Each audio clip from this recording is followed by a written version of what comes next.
성경 말씀 사도행전 4장 33절에서 37절까지 보도록 하겠습니다.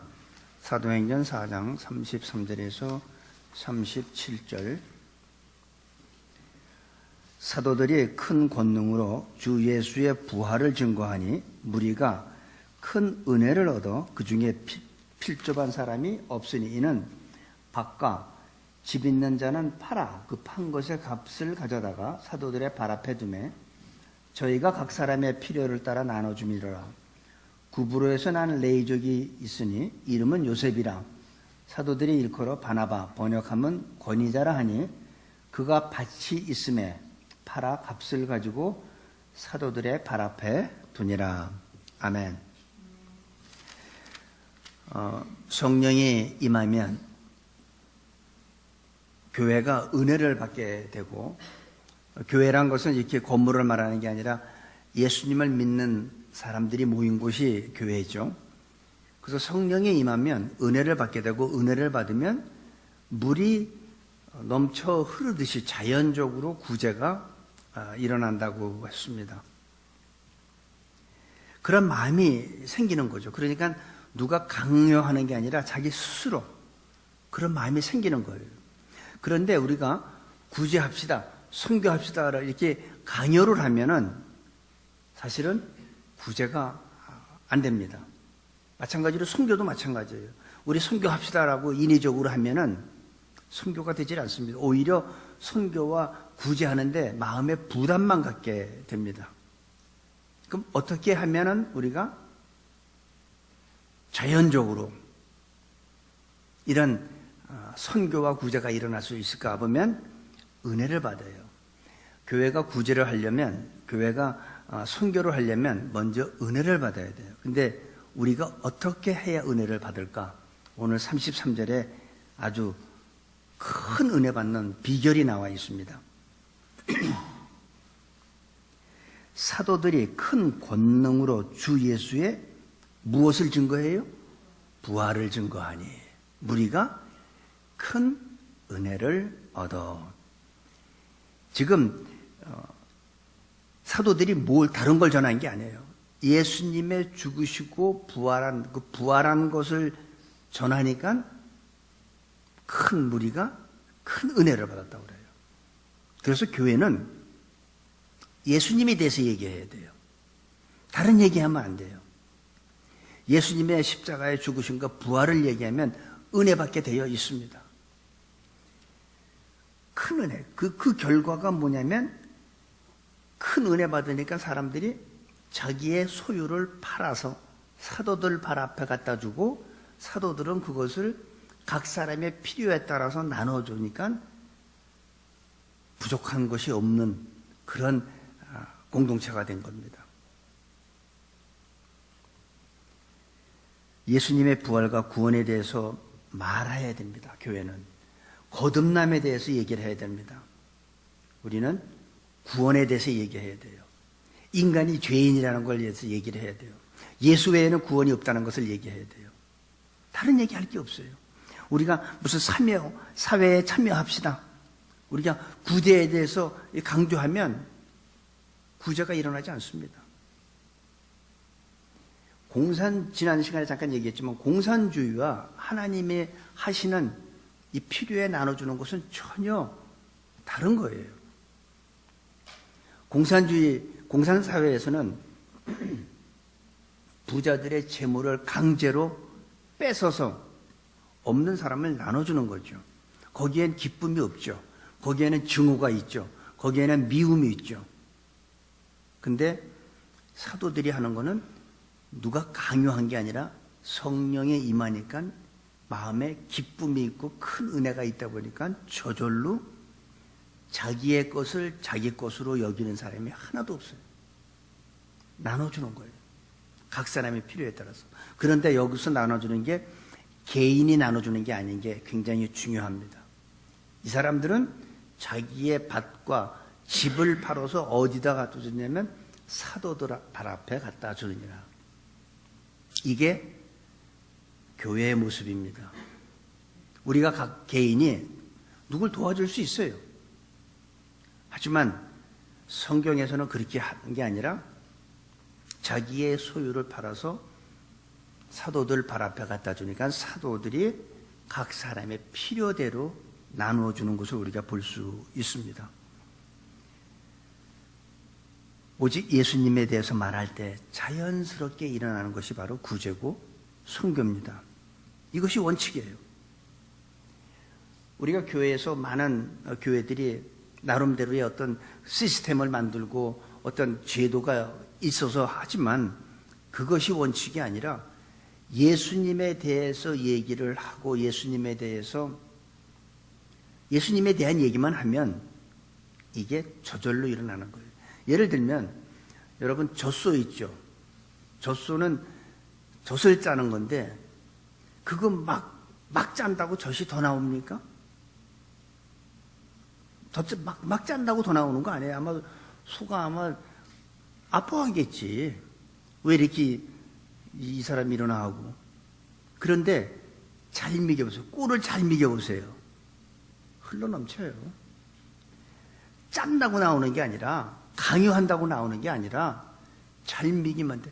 그러니까 교회에서도 성도들이 영적인 꿀을 잘 먹으면 저절로 구제와 선교가 일어나게 되어 있어요.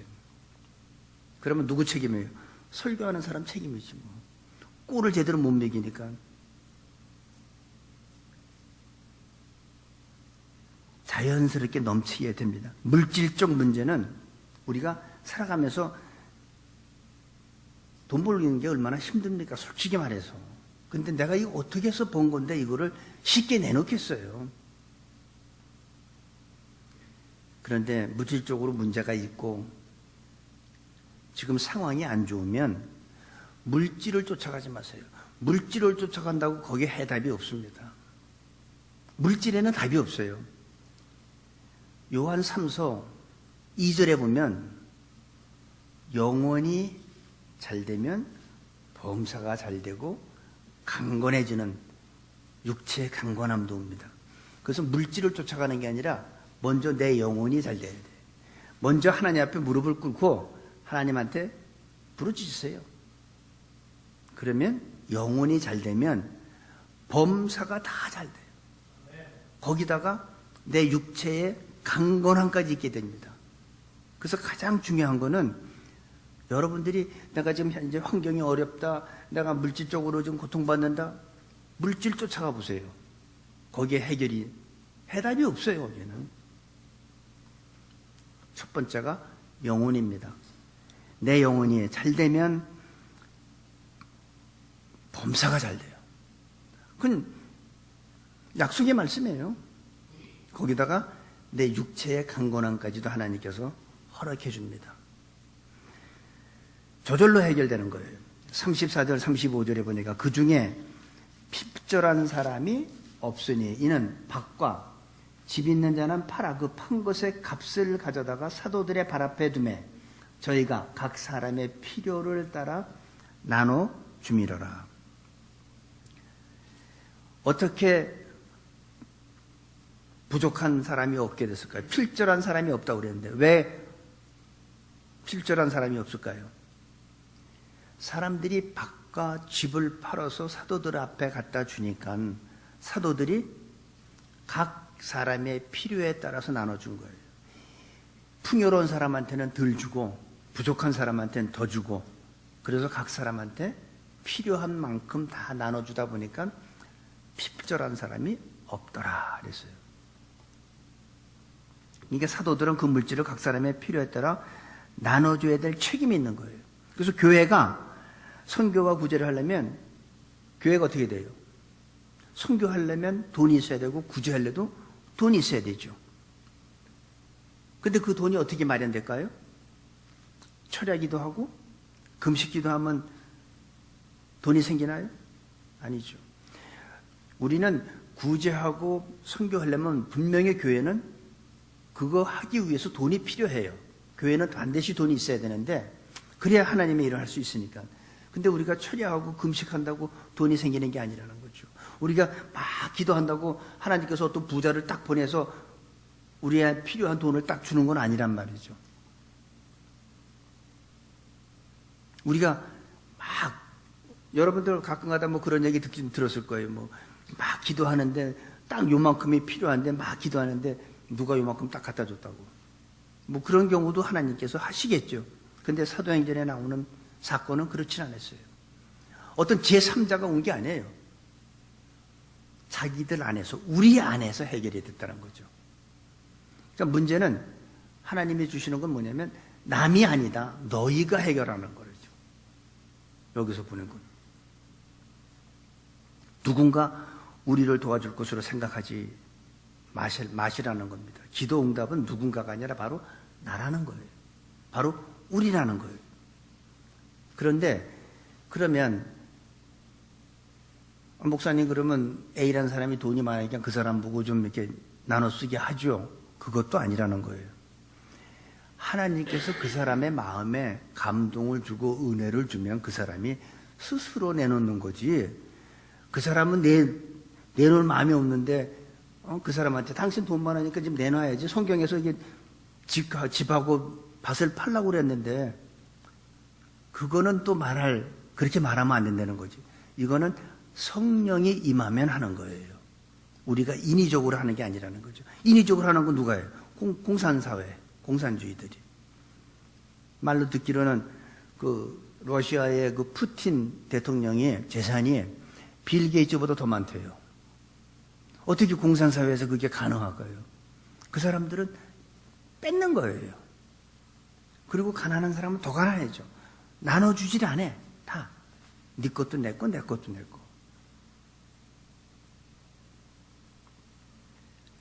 성령께서 내 마음을 열고 내 주머니를 열게 하는 게 바로 하나님이 하시는 방법입니다. 그러니까 이들은 어떻게 했어요? 성령이 임하니까 자기 것을 제 것이라고 생각하는 사람이 없다 보니까 자기의 집도 팔고 밭도 팔아요. 누가 시켰어요? 아무도 안 시켰어요. 근데 어떻게 그런 일이 가능할까요? 성령이 임하니까 물질관이 바뀐 거예요. 삭개오가요. 세리장으로서 엄청나게 돈을 모았던 사람이죠.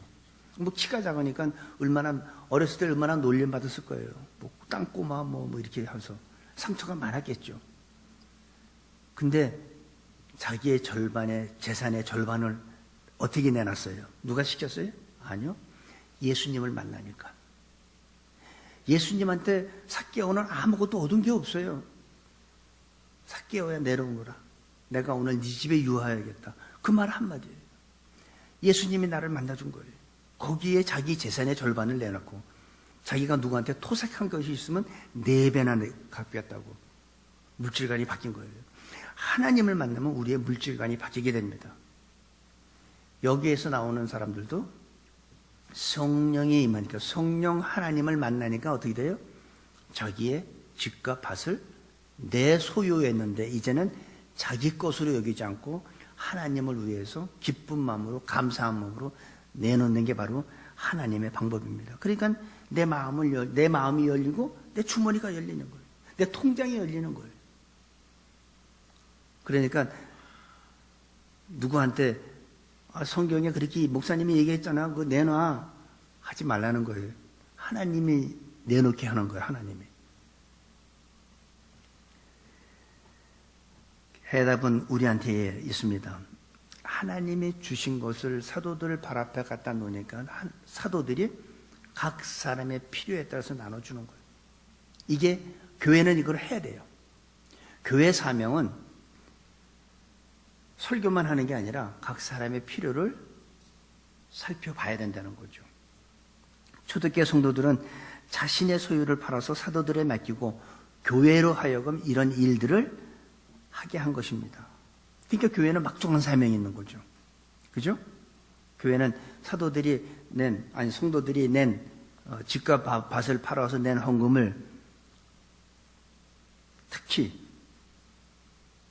교회 지도자들, 성도님들이 낸 헌금을 어떻게 사용해야 될까요? 하나님이 원하시는 대로 쓸 줄 알아야죠. 하나님이 방법대로 사용해야 할 책임이 있다고 저는 봅니다.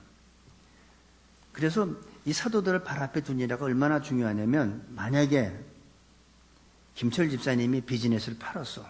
그 파는 걸 갖다가 본인이 교회에다 헌금하지 않고 자기가 B라는 사람한테 구제를 줬어. 그렇게 되면 도움을 받은 B라는 사람은 누구를 보게 될까요? 주님을 볼까요? 김철 집사를 보게 될까요? 당연히 김철 집사 보죠. 그러면 김철 집사님은 하나님이 기뻐하는 일을 하고선도 본인이 영광을 받게 돼. 하나님 앞에 가서 받을 게 없어. 그리고 도움받은 사람은 주님을 보지 않고 사람을 보게 됩니다. 그래서 이 구제도 마찬가지, 구제도 그렇지만 선교도 마찬가지예요. 선교도 내가 개인이 누구한테 A라는 선교사님한테 선교비를 보내면 어떤 선교사님은 많이 받게 되고 어떤 선교사님은 적게 받게 돼요. 개인이 보내다 보면. 그래서 선교도 교회에 헌금을 하고 어느 특별하게 예를 들면 선교단체가 있는데 선교사님이 많이 있는데 어떤 선교사님은 많이 선교비가 가고 어떤 선교사님은 선교비가 적게 가면 안 되잖아요. 그러니까 공평하게 똑같이 나눠주게 돼요. 선교하는 그 나라의 그 화폐 가치에 맞춰서 액수가 똑같은 게 아니라 그 지역마다 화폐 가치가 다르기 때문에 거기에 사역할 수 있게끔 다 밸런스가 맞추게끔 나눠주죠. 근데 그렇지 않고 개인이 하게 되면 어떻게 돼요? 많이 받는 사람은 많이 받게 되죠. 적게 받는 사람은 아주 적게 받게 되고. 그래서 그런 것들을 없애기 위해서 사도들 발 앞에 갖다 주는 게 성경적인 겁니다. 그런데 나는 이 선교사님이 보니까 기도제 어떻게 하다 보니까 그 선교사님이 몸이 아파. 그럴 때는 개인적으로 보내지 마시고 헌금을 하되 메모를 하세요. 이거는 A 선교사님 눈 백내장 치료비에 써주세요. 그건 당연히 100% 나가죠. 그렇게. 그래서 사도들 발 앞에 두는 게 좋고 선교 단체를 통해서 주는 게 가장 좋은 방법입니다. 우리가 이런 얘기를 들을 때가 있죠. 전에 어떤 분이 그런 얘기를 했는데 목사님 11조를 내가 지금 11조를 하고 싶은데 전에 다니던 교회가 너무 어려워서 거기다 보내야 맞습니까? 아니면 지금 우리 교회에다가 11조를 하는 게 맞습니까? 아니면 어떤 사람은 내가 아는 어떤 목사님이 교회를 개척했는데 너무 거기 어려워서 거기다가 11조를 하면 안 됩니까? 이렇게 질문하는 분들이 있어요. 근데 어디다 해도 다 주님의 몸된 교회니까 어디다 해도 관계가 없겠지만 가장 바람직한 거는 자기가 몸담은 교회다 하는 게 가장 맞습니다. 제가 과거에 그런 적이 있었어요. 저희 형님이 교회를 개척했는데 많이 좀 어려웠어요. 처음에 개척하니까 얼마나 어려워요. 이게 저희 아버님이 살아계실 때죠. 저희한테 야, 네 형이 교회를 개척했는데 거기가 많이 어려우니까 우리 11조 그쪽으로 좀 보내자. 근데 저희는 기도하지 않고 마음대로 결정할 수 없어서 우리가 기도 한번 해보겠습니다. 그런데 주님께서 그렇게 안 해주셨어요. 네가 몸담고 있는 교회에다가 하라고 그러시더라고요. 그리고 네가 헌금을 11조를 그 교회에다 해서 그 교회가 저희 형님 교회죠. 개척한 교회. 그 교회가 되면 그건 내 교회가 아니다. 네가 도와서 되고 네가 안 도와서 안 된다면 그건 내 교회가 아니다. 내 교회는 내가 취리한다. 너는 네가 속한 교회에 하라고 그러셔가지고 우리가 안 했어요. 그랬더니 제 아버님이 굉장히 섭섭해 한 적이 있었는데 그럼 뭐 기도하고서 주님이 하라는 대로 해야지. 물론 저 형님이니까 제가 그쪽에다 헌금하면 형님이 좀 좋겠지만 주님은 그게 그렇지 않더라고요. 네가 도와서 되면 그건 내 교회가 아니라는 거죠. 네가 도와서 되고 네가 안 도와서 안 된다면 그건 내 교회 아니다. 내 교회는 내가 취리한다. 그때 분명히 그래서 우리가 형님한테 헌금을 못했어요. 저희 아버님은 많이 서운해 하셨는데 여러분 자기가 몸담고 있는데 하는 게 가장 주님이 저는 원한다고 확신을 합니다. 근데 여기서 중요한 것은 교회 공동체에 맡겨서 사도들 발 앞에 맡겨서 그 물질을 예수님의 이름으로 써야 된다는 거예요. 개인의 이름으로 쓰지 말라는 거예요. 예수님의 이름으로 쓰고 교회 이름으로 쓰는 것이 바로 오늘 주시는 성경 말씀의 요점이라고 봅니다. 그리고 36절, 37절에 보니까 구브로에서 난 레위족인이 있으니 이 이름은 요셉이라. 사도들이 일컬어 바나바라 하니 그가 밭이 있음에 팔아 값을 가지고 사도들의 발 앞에 두니라. 여기서 또 우리가 사도들의 발 앞에 두는 모습을 볼 수가 있습니다. 이 사람은 굉장히 부자였던 사람으로 합니다. 마태복음 그 19장 21절 22절에 보면 한 부자 청년이 나와요.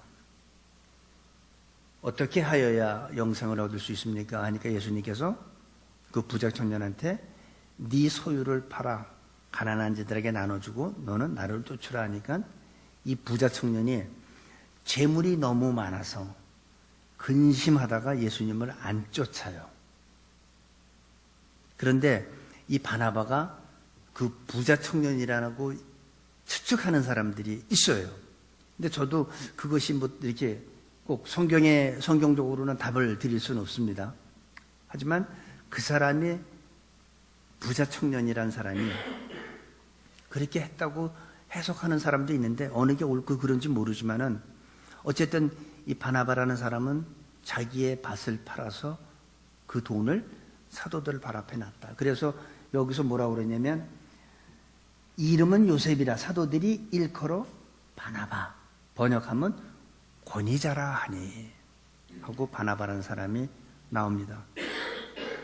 이 바나바 때문에 바울이 예루살렘 교회 사도들하고 교제를 갖게 됩니다. 우리가 이 추측을 해보면 만약에 이 바나바가 그때 부자 청년이라고 우리가 한번 가정을 하는 겁니다. 이건 제가 성경적으로 드릴 수가 없어요, 답을. 하지만 가정을 하면 그 당시에 이 부자 청년은 너무 재물이 많아서 근심하고 예수님을 떠나는데 성령이 임하고 나니까 바뀐 거예요. 성령이 임하니까 물질관이 바뀐 거예요. 우리는 하나님이 임하면 우리의 가는 방향과 가치관과 물질관이 바뀌게 되어 있습니다. 내가 보는 시야가 달라지게 되어 있습니다. 그때는 자기의 재산을 가난한 자들을 위해서 나눠주지 못했지만 성령이 임하니까 자기 밭을 팔아서 사도들의 발 앞에 두는 모습을 볼 수 있습니다. 어쨌든 이 사람이 성령 체험하고 기도하다가 그 밭을 판 거예요. 성령이 임하니까 뭐 부자 청년이든 아니든 관계없이 이 사람은 자기의 소유를 팔아서 내놓은 거예요. 훌륭합니다. 그래서 그 이름을 권위자, 또 다른 뜻이 되면 위로하는 자라는 뜻이 있습니다. 저는 훌륭한 인격을 소유한 참으로 하나님 앞에 충성하는 하나님이 주시는 그 감동에 순종하는 그런 모습을 볼 수 있습니다. 우리가 모세가 이스라엘 백성들을 애굽에서 끌고 오다가 이제 모세가 죽고 다음 지도자로 하나님께서 여호수아를 리더로 지도자로 만듭니다. 그때 갈렙이라는 사람은 사실은 모세가 지도자일 때 여호수아와 갈렙은 같은 모세를 섬기는 자였어요. 근데 여호수아가 지도자가 되니까 갈렙은 여호수아를 자기의 지도자로 오랫동안 섬기는 걸 볼 수 있습니다. 이게 하나님의 방법이에요. 우리들은 어떻게 해요? 안 그러죠.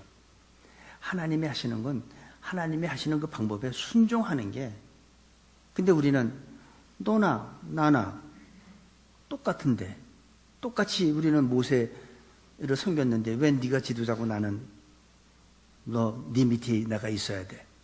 네가 나보다 나은 게 뭐 있고 내가 너보다 못한 게 뭐 있는데 우리는 그렇게 쉽게 얘기하잖아요. 그러면서 상처받고 어떻게 돼요? 교회 떠나잖아요. 아, 목사님 왜 이 사람은 장로 주고 나는 안 줍니까? 똑같은 얘기예요. 여러분, 하나님의 성령께서 교회를 통해서 하시는 일들이 있을 때 거기에 불평불만 갖는 것은 마귀가 하는 거고, 하나님이 하시는 거는 순종하는 거예요. 어떻게? 성경을 벗어나지 않는 한 여러분들은 따라주는 게 좋아요. 성경을 벗어나면 당연히 그런 목사는 내보내야겠지. 두말할 것도 없이. 하지만 성경적일 때는 하나님의 교회를 통해서, 교회 사도들을 통해서, 목회자들을 통해서 교회를 치리할 때 약간의 여러분들이 섭섭함이 있다면 그거는 마귀가 주는 거예요. 갈렙은 전혀 자기의 친구였던 여호수아를 자기의 지도자로 섬겼던 사람입니다. 이게 교회의 모습이에요. 이게 마치 이 바나바란 사람은 바울을 만나가지고 여호수아 밑에 갈렙이 있었던 것 같이 바나바는 바울 밑에서 바울을 도왔던 사람입니다. 물론 선교 여행하다가 싸우기도 하고 다투기도 했지만, 바나바, 이게 권위자예요. 낮아지는 자가 사실은 권위 있는 사람이에요. 권위가 없는 사람은 절대 낮아지지 못합니다. 왜? 권위가 없으니까 자존심 때문에. 근데 진짜 권위 있는 사람들은요, 낮아질 수 있어요. 낮아져도 아무도 날 무시하지 않아요. 그래서 진정한 건 예수님은 이 땅에 오신 게 섬김을 받으러 온 게 아니라 도리어 섬기고 사람들을 위하여 자기의 목숨을 대속물로 주시기 위해서 오신 것 같이, 오늘 말씀을 통해서 우리들도 초대교회 교인들과 같이 자기의 성령에 임한 사람들은 하나님의 그런 감동 주시면 하세요. 단 개인적으로 돕지 말고 구제든 선교든 교회 통해서 하는 게 오늘 말씀의 초점이고, 그 다음에 두 번째는 교회, 하나님께서 교회 지도자를 통해서 어떤 교회 내 어떤 치리하는 일이 있다면 거기에도 순종해 주시길 바랍니다. 그게 하나님이 원하는 거고, 그 교회는 분명히 하나님께서 축복해 주실 줄로 믿습니다. 그게 하나님이 원하는 교회. 저는 우리 새누리교회가 그런 교회가 될 줄로 믿습니다. 자신이 다른 사람에게 도움을 줄 때 도움 주는 사람들은 알아요. 내가 도움 받을 때보다 도움 줄 때가 더 기뻐요. 그래서 그 도네이션 하는 사람들 보면 거의 중독성이 있다시피 하는 사람들이 있죠. 그 기쁨을 알기 때문에 그래요. 요것도 내 거, 요것도 내 거, 요것도 내 거 한 사람들은 남한테 줘본 적이 없기 때문에 그런 기쁨을 못 느끼지만, 나눈 사람들, 우리는 진정한 예수님을 믿는 사람들은 독점이 아니라 나눔, 그죠? 그리고 소유가 아니라 관리. 이거를 우리가 머릿속에 분명히 갖고 있다면 다 하나님 거예요. 다 하나님 거. 우리는 임시 맡아서 관리하는 청지기에 불과한 것을 깨닫게 되시기를 바랍니다. 자신이 도움을 줄 때 더 큰 기쁨과 즐거움을 느끼는 거예요. 많은 것이 아니라, 그렇다고 우리가 그러면 내가 이 집을 팔아서 뭘 해야 되나? 그런 얘기가 아니에요. 우리가 하는 얘기는 여기서 사도들이 밭을 파고 집을 팔았다니까 집 팔고 밥 팔아서 교회에다 헌금하라는 얘기가 아닙니다. 여기서 주시는 목적은, 이 당시 사도들은 많이 하나님께서 그렇게 줬지만, 제가 오늘 드리는 말씀은 여러분 집 팔고 밭 팔라는 얘기가 아니라 냉수 하나라도 대접할 줄 아는 그런 우리 새누리교회 성도님들이 되시기를 간절히 부탁드립니다. 아버지 하나님, 우리 새누리교회가 초대교회처럼 구제하고 선교하는 교회가 되기를 원합니다. 바나바와 같은 성도들이 있기를 원합니다. 새누리교회 성도님들을 축복하여 주시고 예수님의 이름으로 구제와 선교가 이루어지도록 축복하여 주옵소서. 예수님의 이름으로 기도합니다. 아멘.